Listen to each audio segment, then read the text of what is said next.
Oi aí, seja bem-vindo para esse vídeo. E no vídeo de hoje tá continuando com a minha série de reviews arcos da série clássica, dessa vez com o 22º arco, The Massacre of St. Bartholomew's Eve. Você provavelmente já sabe como funciona esses vídeos de review, né? Mas caso você não saiba, é bem simples. Eu pego um arco, né? Analiso cada episódio individualmente, dou uma notinha para cada episódio, e depois eu faço uma análise geral do arco, né? A conclusão, e dou a nota definitiva pro arco. Tem spoilers, obviamente, e... é isso, realmente não tenho muito mais a falar aqui no começo, então já se inscreve e bora pro vídeo.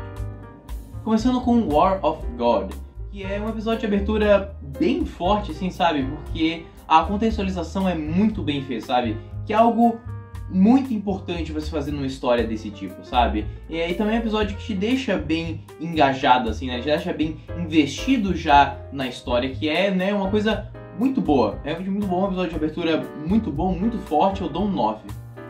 Continuando com The Seabagger, que é também um episódio bem bom, né? Você tem mais contextualização, você tem mais desenvolvimento, tem um pouco de desenvolvimento, né? Tem progresso já. Ele é interessante, é um episódio interessante, assim como o primeiro, e ele também te deixa, né, investido, tem ganchos, assim, tem um desenvolvimento legal, te deixa investido no resto do arco, eu dou um 8,5 pra ele. Continuando com Priest of Death, que o terceiro episódio geralmente é o episódio mais fraquinho, né, de um arco de 4 partes. Aqui não é, aqui realmente, sabe, a treta continua e a situação só vai piorando. Destaque, né, com o cliffhanger, que é um dos melhores que tem, a gente só vê o doutor morto no chão, tipo, sem nenhum truque, sem nada. William Hartnell está lá, morto no chão, né, assassinado.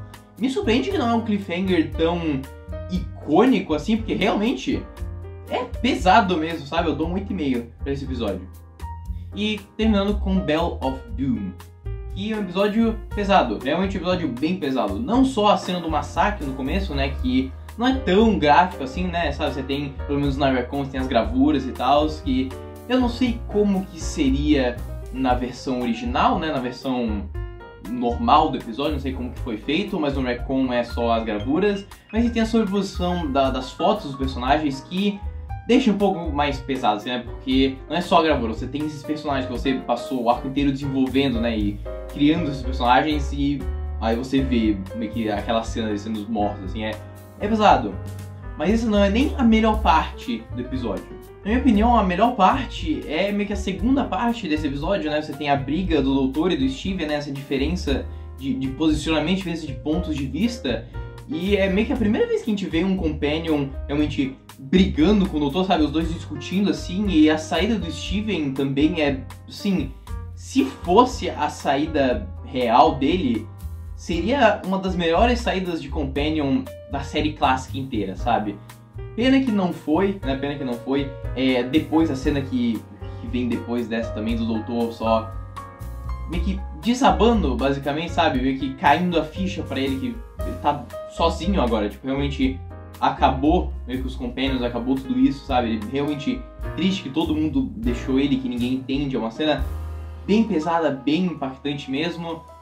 Pena que tudo de bom dessa parte é meio que anulado pela entrada da Dodô, né? E basicamente, olha só, o Companion novo, Steven volta, próximo arco. Que realmente não curti essa parte, mas eu vou falar mais disso depois. Mas no geral, é um episódio, assim, magnífico, sabe? Eu dou um 9 pra ele, que realmente é muito bom.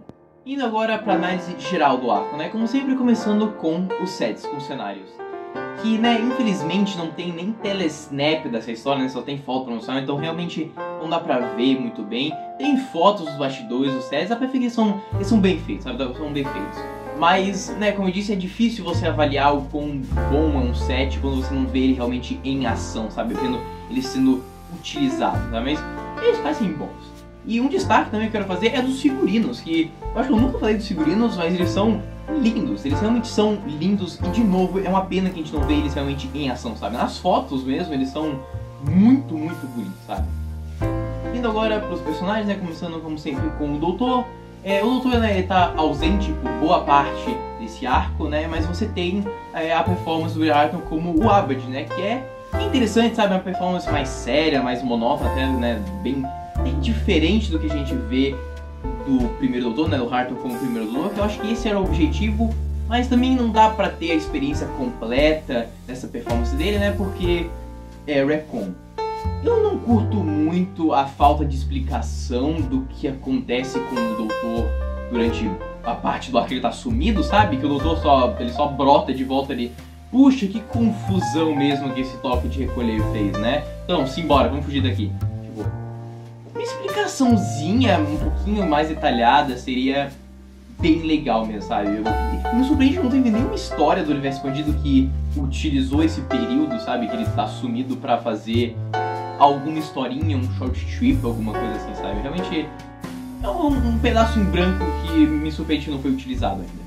Mas o destaque mesmo, como eu já disse, é a cena final. A discussão dele com o Steven, né, o posicionamento dele, que a gente vê, é o mesmo posicionamento lá da primeira temporada de não mudar a história, que, né, muito maneira, mas realmente o destaque mesmo é a cena final, né, a cena que ele tá sozinho atrás, depois que o Steven sai, e ele fica só, extremamente triste, assim, sabe? Você vê o quão abalado ele ficou, não só pela saída do Steven, mas a saída de todos os companions, a saída da Susan, a saída da Bárbara, do Ian, da Vicky, né?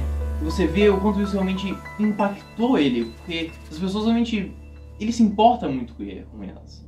E você vê isso, você vê esse lado mais emocional, mais profundo do personagem, é magnífico, é realmente magnífico, uma coisa que a gente nunca mais vê na série clássica, não tem uma cena que pode, assim, se comparar a essa em termos de vulnerabilidade do doutor mesmo, de você ver essa exposição dos sentimentos dele mesmo, porque assim, quando a série vai se passando, o doutor vai ficando cada vez mais alienígena, assim, sabe? Você tem cada vez menos sentimentos, até parece, que ele expressa, então ver o doutor expressando esse sentimento, essa vulnerabilidade dele, sabe? Ele tá, assim, no lixo, sabe? Ele tá considerando, tipo, terminar tudo, sabe?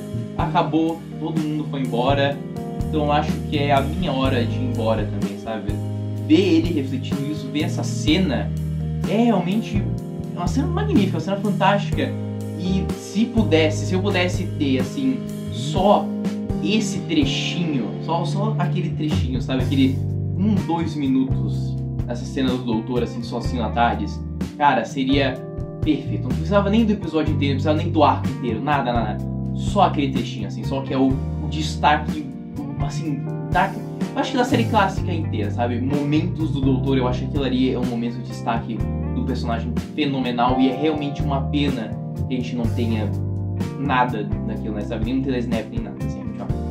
E agora falando do Steven, né? O Steven que é o foco desse arco, né? Que é basicamente o protagonista, o personagem principal desse arco.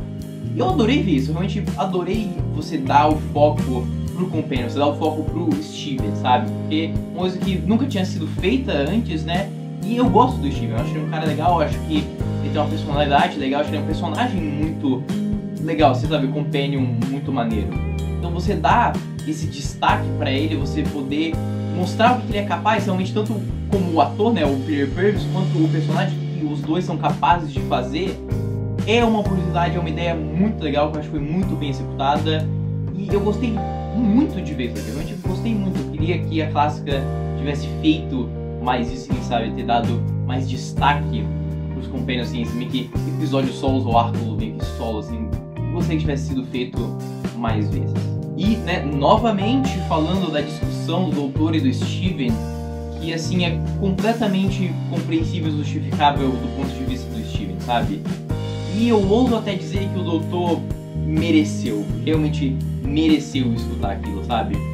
E seria uma das saídas de Companion, se fosse de fato a saída do Steven, isso seria uma das melhores saídas de Companion da história, sabe? Realmente seria não só da clássica, mas de Doctor Who inteira. Os dois brigam, o Steven, tipo, não é uma saída que vem do nada como a maioria da clássica, sabe? É completamente justificável por tudo que aconteceu durante esse arco, tudo que aconteceu com o Steven como personagem, sabe? Você vê isso, e os dois brigassem, não tem nenhum discurso final, não tem nenhuma, eu vou fazer uma última viagem, nada. Não tem abraço, não tem adeus, não tem nada. Ele pousou em algum lugar e ele saiu, acabou. Tipo, seria fantástico, seria realmente uma das melhores séries de Companion da história mesmo, seria foda, realmente seria foda, sabe? Seria uma das mais bem executadas também, seria magnífico. É uma pena que tudo isso é meio que ignorado e negado e anulado quando o doutor entrando na TARDIS. Tipo, a cena do doutor completamente melancólico. Ah, agora olha só, entrou uma pessoa na TARDIS, olha só, ó, bem-vindo, não sei o que. O Steven volta correndo, doutor, não sei o que. E olha só, próxima aventura, tipo... não curti isso, não curti você cortar todo esse clima tenso, triste, assim, clima merda mesmo que foi criado no final, assim, você cortar tudo isso assim, tá ligado? Ela entra e todo mundo fez as pazes, agora sim, bora pra próxima, sabe? Não gostei. E a Dodô como introdução mesmo de Companion, uma introdução bem ruim, pra ser sincero, ela só invade a tarde, só brota ali. Opa, eu tô aqui agora, né? Realmente não curti isso, estraga toda a importância desse momento, todo o peso daquele momento, assim, realmente dá uma estragada, mas não tira o fato de que essas cenas são fantásticas, são um destaque da série clássica. Os personagens secundários são ótimos, eles realmente são bem escritos, são realmente muito legais, né? Como um arco desse que é bem pesado no diálogo, assim, também, né? O arco no estilo do John Le Carrotti mesmo. Você tem mais esse foco dos personagens secundários, você tem bastante tempo pra desenvolver eles, só bastante tempo pra passar com esses personagens, sabe? Eles são personagens memoráveis, são bem escritos, são bem maneiros. Eu gostei bastante desses personagens secundários. E, no geral, ele é um arco trágico. Realmente é um arco trágico. Trágico porque não tem um frame sequer sobrevivente, você não tem um episódio, não tem um trechinho, assim, sabe, desse arco que conseguiu sobreviver. Porque realmente ele é fenomenal, sabe? Ele faz tantas coisas únicas, tantas coisas novas, tantas coisas que... Ele é o único arco que faz algumas dessas coisas na série clássica inteira, sabe? É realmente uma pena que a gente não pode apreciar ao máximo, né? Apreciar os melhores fatores do arco mesmo. A gente não pode realmente apreciar eles no seu potencial total, sabe? Realmente... é trágico isso, realmente é muito trágico. Mas eu admito que eu nunca achei esse arco lá grandes coisas assim, sabe? Tipo, era um arco ok, sabe? O último episódio sempre foi muito bom pra mim, mas o resto era... meh. Tinha uma galera, tem ainda, né? Uma galera que adora esse arco, que eu achei magnífico, assim. E eu sempre achei, tipo... ele é um arco ok, tipo, longe de ser o pior do arco, mas também tá bem longe de ser um dos melhores, sabe? Mas eu acho que é porque... eu achei um arco difícil de acompanhar, difícil de entender, porque como brasileiro, né, eu nunca tinha ouvido falar desse acontecimento. Então realmente tive dificuldade de entender todo o contexto tal. O autor realmente, o John Carrotti faz isso de explicar bem o contexto histórico, né, onde se passa a história, tudo isso. Mas sendo retcon mesmo fica complicado até, fica complicado. E antes de terminar, eu queria, né, só falar um pouquinho sobre o John Le Carrotti. Eu nunca fiz isso de falar muito sobre o autor no arco, o escritor, né. Mas eu decidi falar sobre o John Carrotti porque ele é um dos meus escritores favoritos, né? As histórias dele são realmente fantásticas. E ele não é um cara que tem, tipo, tantos episódios assim, tantos arcos. Ele só tem 3, na verdade. Mas eu acho que ele é a definição de qualidade, né? Mais do que quantidade. Porque realmente os arcos deles são fenomenais, sabe? Os 3 arcos deles, né? Marco Polo, The Aztecs e The Massacre não são só muito bons como arcos mesmo, mas são só, tipo... de arco histórico do primeiro doutor, ou arco histórico mesmo, são realmente os melhores que existem, sabe? São histórias que elas são extremamente fora do molde, sabe? Porque você tem, vamos lá, o primeiro arco histórico de Doctor Who, 100% histórico, sem contar os Homens da Caverna de Anon Fleet Arrow. O que a gente vai fazer?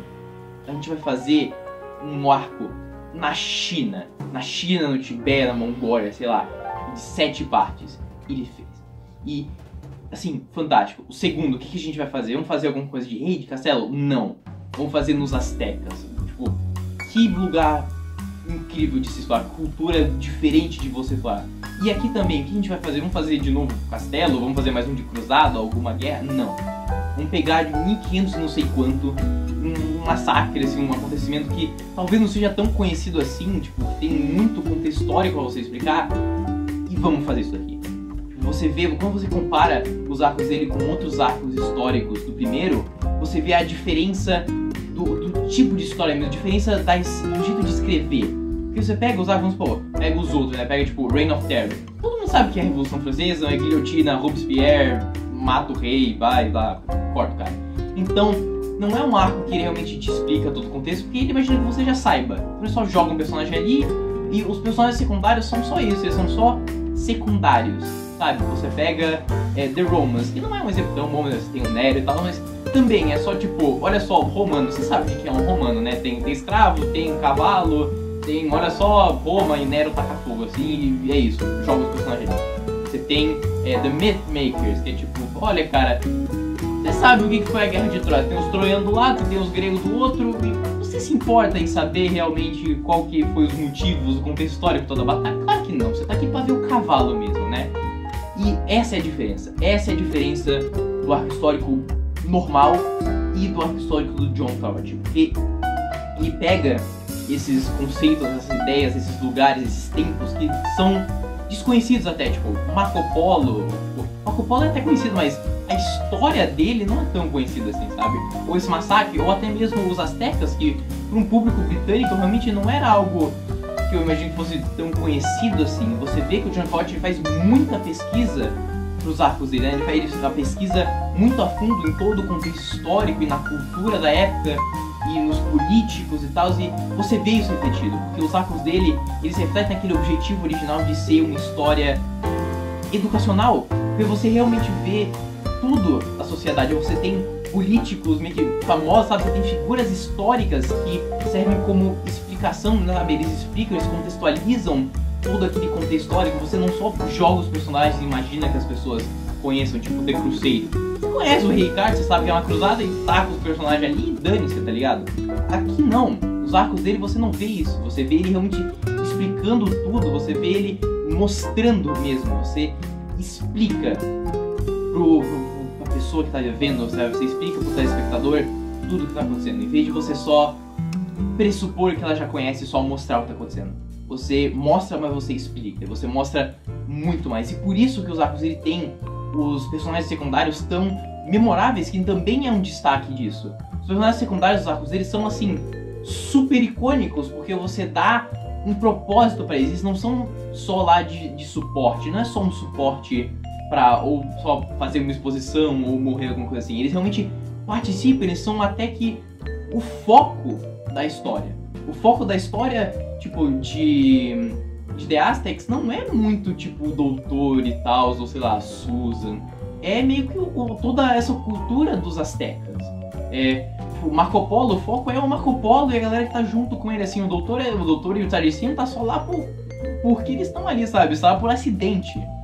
E isso eu acho que é o mais importante, sabe? Realmente os arcos deles são inigualáveis, sabe? São incomparáveis até com episódios modernos, nesse nível de qualidade, nesse nível de informação mesmo, nesse nível de profundidade que tem os arcos dele. Mas revendo agora, né, realmente entendendo todo o contexto histórico e tal, eu pude apreciar mais esse arco e ver que ele é realmente muito bom, realmente é muito bom. Claro, eu não acho que ele se compara, não chega, né, naquele mesmo nível dos outros dois arcos do John Le Carroll, né, do The Aztecs e Marco Polo, mas também esses dois são, assim, incomparáveis, sabe, inigualáveis a qualidade desses dois arcos. Mas esse daqui ainda é extremamente forte, ainda é um dos melhores arcos históricos do primeiro, e por todos esses motivos eu dou um 8,5 pra ele. Mas então foi isso, espero que você tenha gostado, se você gostou se inscreve e até a próxima. Falou!